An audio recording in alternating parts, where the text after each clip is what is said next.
दोस्तों, कहानी की शुरुआत होती है जेनेसिस नाम की एक स्पेस कंपनी को दिखाते हुए, जो अपने 6 एस्ट्रोनॉट को मार्स पर भेजती है ताकि मार्स पर ये लोग इंसानों के लिए कॉलोनी बना सके। इसके बाद ये 6 एस्ट्रोनॉट मार्स के सफर के लिए निकल जाते हैं और इस सफर पर इन्हें करीब 2 महीने बीत जाते हैं, जहाँ एक दिन सारा नाम की लड़की, जो कि इनकी टीम लीडर है, उसे पता चलता है कि वो प्रेग्नेंट है और वो ये बात अर्थ पर मौजूद अपने सीनियर नथनाएल शेफर्ड को भी बता देती है, जिसे सुनकर सभी लोग परेशान हो जाते हैं। लेकिन उनका मार्स का सफर रुकता नहीं है और ये कुछ वक्त बाद मार्स पर पहुंच जाते हैं। तब तक सारा की डिलीवरी का भी टाइम आ जाता है और वो एक बेटे को जन्म देती है, लेकिन कम ग्रेविटी की वजह से अचानक उसकी तबीयत खराब हो जाती है और फिर सारा की डेथ हो जाती है। इसके बाद शेफर्ड सारा के बच्चे की मेडिकल रिपोर्ट देखता है और सभी सीनियर्स को बताता है कि मार्स की जो ग्रेविटी है वो पृथ्वी से काफी अलग है, जिस वजह से उस बच्चे का दिल और बोन्स काफी अलग है। अगर उस बच्चे को जिंदा रखना है तो उसे मार्स पर ही रहने देना होगा, क्योंकि इस ग्रेविटी में वो जिंदा नहीं रह पाएगा। साथ ही शेफर्ड इस बच्चे के बारे में किसी को भी बताने से मना करता है। इसी तरह वक्त बीतता जाता है और वो बच्चा, जिसका नाम गार्डनर है,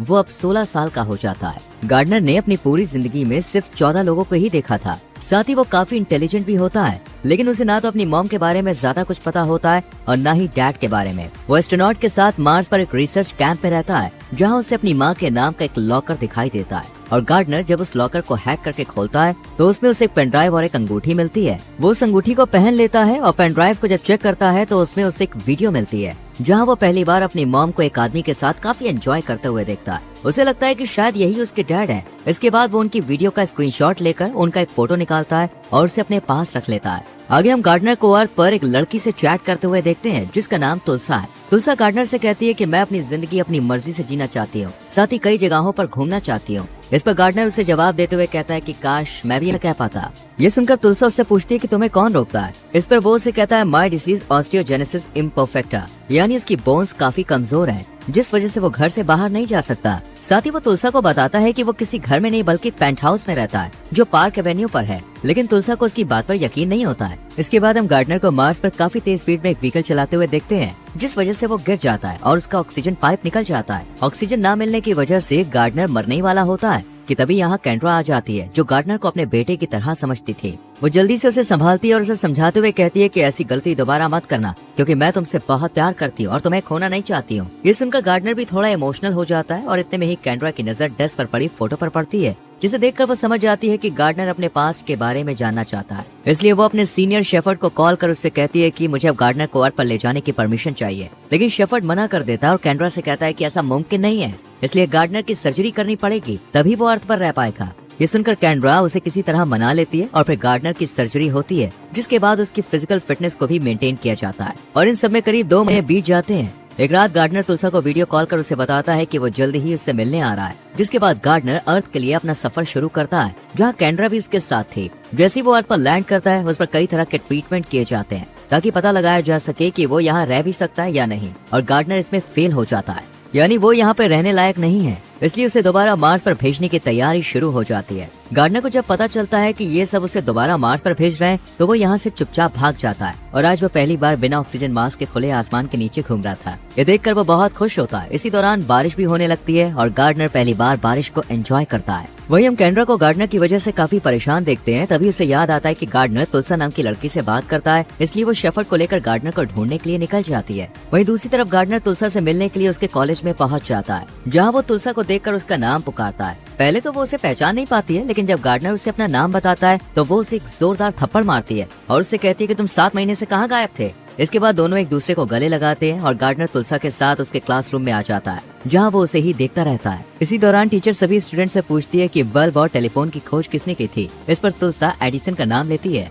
तभी गार्डनर कहता है कि एडिसन ने करंट बनाया था और निकोला टेस्ला ने ऑल्टरनेटिंग करंट बनाया था। ये सुनकर सभी स्टूडेंट्स उसके लिए तालियां बजाने लगते हैं और गार्डनर बहुत खुश होता है। जब क्लास खत्म हो जाती है तब तुलसा उससे पूछती है कि आखिर तुम कहां से आए हो। इस पर गार्डनर मार्स का नाम लेता है। ये सुनकर तुलसा हंसने लगती है और उसकी बात पर यकीन नहीं करती है, जिसके बाद गार्डनर उसे बताता है कि जब मैं पैदा हुआ था तभी मेरी मॉम की डेथ हो गई थी और अब मैं अपने डैड को ढूंढने के लिए यहाँ पे आया हूँ। साथ ही वो तुलसा से ये भी कहता है कि वो यहाँ नया है और यहाँ किसी को भी नहीं जानता है। फिर वो उसे अपने डैड की फोटो दिखाता है, जिसके बाद तुलसा भी उसकी हेल्प करने के लिए राजी हो जाती है और दोनों गार्डनर के डैड को ढूंढने के लिए निकल जाते हैं। लेकिन उन्हें ढूंढने से पहले ये दोनों तुलसा के घर आते हैं, जहाँ से तुलसा कुछ पैसे लेती है। इतने में ही यहाँ कैंड्रा और शेफर्ड दोनों आ जाते हैं केंड्रा गार्डनर से वापस चलने के लिए कहती है क्योंकि उसकी तबीयत खराब हो सकती थी, पर वो उसकी एक भी बात नहीं सुनता और केंड्रा से कहता है कि मैं अपने डैड को ढूंढने के लिए जा रहा हूँ। इतना कहकर वो यहाँ से भाग जाता है और उसे पकड़ने के लिए केंड्रा उसके पीछे जाती है। इतने में ही शेफर्ड भी कार लेकर गार्डनर का पीछा करता है, लेकिन तभी यहाँ तुलसा एक हेलीकॉप्टर लेकर आ जाती है और गार्डनर को अपने साथ ले जाती है। पर तुलसा को ये अच्छी तरह चलाना नहीं आता था। इतने में ही हेलीकॉप्टर का फ्यूल भी खत्म हो जाता है, जिस वजह से वो डगमगाने लगता है और सामने गोदाम से टकराने ही वाला होता है। इससे पहले ही ये दोनों उसमें से कूद जाते हैं, जिसके बाद उनका हेलीकॉप्टर उस गोदाम से टकरा जाता है और एक बहुत बड़ा ब्लास्ट होता है। ये ब्लास्ट देखने के बाद केंड्रा और शेफर्ड दोनों बहुत ज्यादा डर जाते हैं। उन्हें लगता है कि गार्डनर इस ब्लास्ट में मारा गया है, लेकिन जब वो यहाँ पे आके चेक करते हैं तब उन्हें पता चलता है कि वो तो पहले ही हेलीकॉप्टर से कूद गया था और अब यहाँ से भाग चुका है। इधर गार्डनर और तुलसा एक कार किराए पर लेते हैं और अपना आगे का सफर तय करते हैं। रास्ते में गार्डनर को एक घोड़ा दिखाई देता है, जिसे देखकर वो बहुत ज्यादा डर जाता है। तुलसा जब गार्डनर की इन बातों को नोटिस करती है तो उसे काफी अजीब लगता है, पर उसे अभी भी यकीन नहीं होता कि गार्डनर मार्स से आया है। वही गार्डनर के पास अपने डैड की फोटो तो है, लेकिन उसके पास उनका एड्रेस नहीं है। पर गार्डनर के पास अपनी मॉम रिंग थी, जिसे वो तुलसा को दिखाता है और फिर तुलसा उस रिंग के बारे में जब गूगल पर सर्च करती है तो उन्हें पता चलता है कि ये बहुत ही खास तरह की वेडिंग रिंग है। जिसके बाद ये दोनों मिलकर उस शख्स का एड्रेस ढूंढते हैं जिसने इसे डिजाइन किया था और वहाँ पहुँच जाते हैं। वहीं दूसरी तरफ केंड्रा के पास एक डॉक्टर का कॉल आता है, जो उसे बताती है कि गार्डनर की ब्लड रिपोर्ट अच्छी नहीं आई है और उसका हार्ट इस एटमॉस्फेयर को बर्दाश्त नहीं कर सकता है, इसलिए उसे जल्दी से जल्दी मार्स पर वापस भेजना होगा और अगर ऐसा नहीं हुआ तो गार्डनर की मौत हो सकती है। ये सुनकर केंड्रा बहुत ज्यादा परेशान हो जाती है और शेफर्ड के साथ फौरन गार्डनर को ढूंढने के लिए निकल जाती है। इधर हम तुलसा और गार्डनर को एक साथ काफी खुश देखते हैं। वो दोनों एक मार्केट में जाकर कुछ कपड़े और टेंट लगाने का सामान खरीदते हैं और फिर उस शख्स तक पहुंच जाते हैं जिसने गार्डनर की मां की रिंग डिजाइन की थी। वो शख्स इन्हें एक बिल देता है जिसमें एक एड्रेस लिखा हुआ था। इसके बाद तुलसा और गार्डनर उस एड्रेस पर जाने का डिसाइड करते हैं, लेकिन रास्ते में गार्डनर की तबीयत बहुत ज्यादा खराब हो जाती है और उसकी नाक से खून बहने लगता है, जिस वजह से वो यहीं बेहोश हो जाता है। ये देखकर तुलसा जल्दी से उसे एक हॉस्पिटल में ले जाती है, जहाँ डॉक्टर गार्डनर का चेकअप करते वक्त हैरान रह जाते हैं, क्योंकि उसका दिल आम इंसान के मुकाबले काफी बड़ा था और उसकी बोन्स भी कुछ अलग थी। अब यहाँ तुलसा भी समझ जाती है कि गार्डनर ने उसे जो कुछ भी बताया था वो सब सच था। इतने में ही गार्डनर को होश आ जाता है और वो तुलसा से यहाँ से चलने के लिए कहता है, जिसके बाद ये दोनों यहाँ से चुपचाप भाग जाते हैं और उस एड्रेस पर पहुँच जाते हैं जो इन्हें इस शख्स ने दिया था। इसके बाद गार्डनर को घर के अंदर वही आदमी बैठा हुआ मिलता है जो सारा के साथ फोटो में था।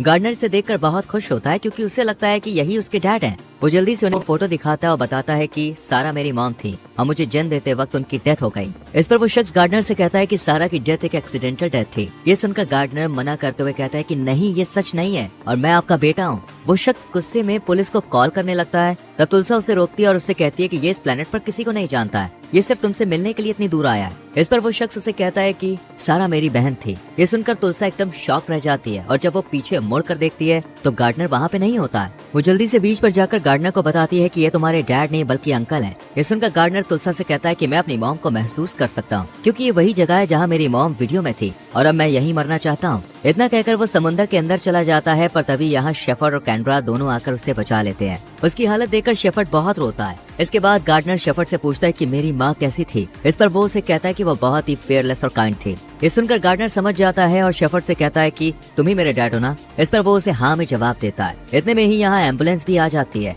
जिसके बाद गार्डनर को एम्बुलेंस में बैठाकर एयरपोर्ट की तरफ ले जाया जाता है, जहाँ एक खास प्लेन मौजूद था। फिर वो गार्डनर को उस प्लेन में बैठाकर उसे उड़ाना शुरू करते हैं ताकि वो ग्रेविटी से दूर जा सके, क्योंकि वो जितना ग्रेविटी से दूर जाएगा उतनी जल्दी ठीक हो जाएगा। लेकिन गार्डनर की हालत अभी भी ठीक नहीं होती है। ये देखकर शेफर्ड बहुत परेशान होता है, इसलिए वो पायलट से प्लेन का कंट्रोल अपने हाथ में ले लेता है और अपने प्लेन को फुल स्पीड में ऊपर की तरफ ले जाता है। जब प्लेन ग्रेविटी से बाहर हो जाता है तो सब लोग हवा में तैरने लगते हैं, जिसके बाद गार्डनर की भी तबीयत बिल्कुल ठीक हो जाती है। कुछ टाइम के बाद वो दोबारा अर्थ पर आते हैं और गार्डनर को मार्स पर भेजने की तैयारी करने लगते हैं। हालांकि तुलसा को उसके जाने का बहुत दुख होता है, पर वो गार्डनर को जाने से रोकती नहीं है और फिर गार्डनर मार्स पर पहुंच जाता है, जहां पहुंचने के बाद तुलसा और गार्डनर की पहले की तरह ही बात शुरू हो जाती है और इसी के साथ ये मूवी खत्म हो जाती है। तो दोस्तों, आपको ये मूवी कैसी लगी कमेंट करके जरूर बताएं। वीडियो को लाइक और शेयर करें और चैनल को सब्सक्राइब करके बेल आइकॉन प्रेस करें, जिससे आपसे आने वाली वीडियोस मिस ना हो। मिलते हैं आपसे अगली वीडियो